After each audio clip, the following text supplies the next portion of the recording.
Selamat datang di Opini Masif, opini masyarakat progresif. Kali ini kita akan menjawab satu pertanyaan dari salah seorang kawan yang bertanya, apakah membeli barang di black market itu dapat dipidana?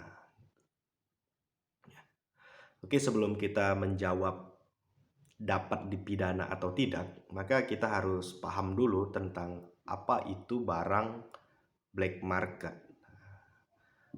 Membahas barang black market, tentu kita akan mengacu kepada Undang-Undang Nomor 17 Tahun 2006 tentang perubahan atas Undang-Undang Nomor 10 Tahun 1995 ya, tentang kepabeanan tuh. Nah, jadi barang black market adalah barang yang dikirim ya, yang dikirim atau diselundupkan secara ilegal, yang mana barang tersebut tidak tercantum dalam daftar barang niaga yang dimuat dalam sarana pengangkut atau yang biasa disebut manifest. Hal ini diatur dalam pasal 7A ayat 2 Undang-Undang Kepabeanan. Undang-Undang Kepabeanan. Nah, itulah konsep atau maksud dari barang black market. Selanjutnya, apakah membeli barang di black market dapat dipidana? Hal ini juga diatur tentang sanksi membeli barang black market itu diatur di dalam pasal 102 Undang-Undang Kepabeanan.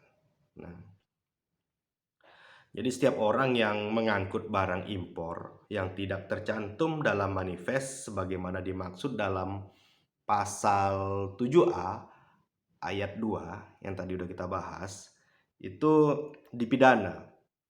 Dipidana karena melakukan penyelundupan di bidang impor dengan pidana penjara paling singkat 1 tahun dan paling lama 10 tahun.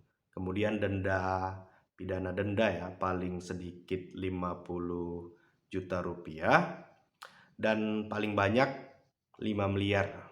5 miliar.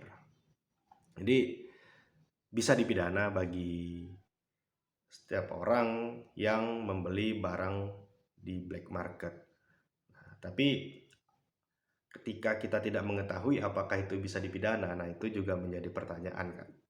Kita beli barang nih di toko online dan ternyata toko online itu menjual barang yang black market. Nah, black market seperti itu. Jadi kalau menurut kami sih sebenarnya niatnya itu mens rea dari pembeli itu tidak ada, dia hanya membeli barang yang ada di toko online, dan itu seharusnya tugas dari penegak hukum, dari pemerintah untuk mencegah agar barang black market ini tidak dijual di toko online seperti itu. Jadi tidak bisa juga disalahkan si pembeli dalam hal ini, ketika dia membeli di toko online dia tidak tahu barang itu dari mana gitu. Tapi kalau misalnya seseorang itu sudah tahu, itu ternyata black market dan itu dibeli bahkan dijadikan bisnis, dijadikan ajang bisnis, nah itu jelas itu dapat dipidana. Tapi kalau misalnya kita membeli di toko online, kita tidak tahu ternyata barang itu yang dikirim ke kita itu adalah barang dari black market.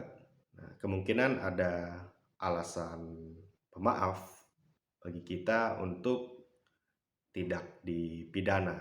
Nah, seperti itu. Jadi walaupun mungkin ada alasan pemaaf yang bisa diterapkan kepada pembeli online terhadap barang black market, setidaknya kita sebagai pembeli itu juga harus pandai-pandai melihat ya, mengamati tentang suatu barang yang mau kita beli gitu. Karena ketika kita membeli barang yang ternyata itu black market, itu bahkan bisa merugikan kita sendiri juga sebenarnya gitu.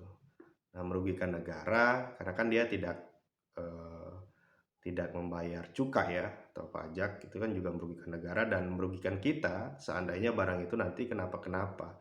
Nah, itu banyak tuh kasus ya, handphone yang black market itu tidak bisa digunakan secara maksimal. Nah, harus didaftarkan dulu lagi ke pihak berwenang kan, baru bisa berjalan dia dengan maksimal. Nah, itu kan juga merugikan kita sebenarnya, merugikan dalam waktu, tenaga, dan bahkan materi. Nah, jadi sebelum membeli, ada baiknya kita cerdas dalam memilih.